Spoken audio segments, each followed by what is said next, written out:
السلام علیکم ورحمۃ اللہ وبرکاتہ نحمدہ ونصلی علی رسولہ الکریم اما بعد۔ ناظرین، آپ تمام حضرات کا ہمارے چینل برنی ویڈیوز میں خیر مقدم ہے۔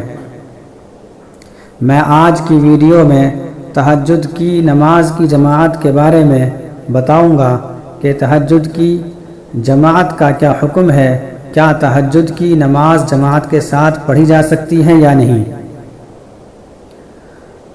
تو اس کا جواب یہ ہے کہ اگر تہجد کی نماز کے اندر 4 آدمی سے زیادہ شریک ہو رہے ہیں تو تہجد کی جماعت کرنا یہ مکروہ ہے، اس میں کسی کا اختلاف نہیں۔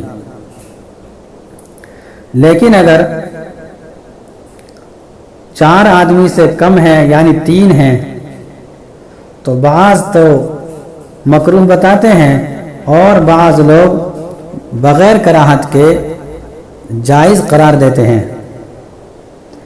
اور اگر تہجد کی جماعت میں 2 افراد شریک ہیں تو بلا کراہت تہجد کی جماعت یہ جائز ہے۔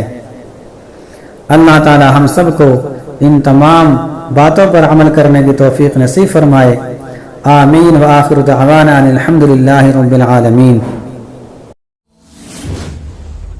IA Cooch Saikin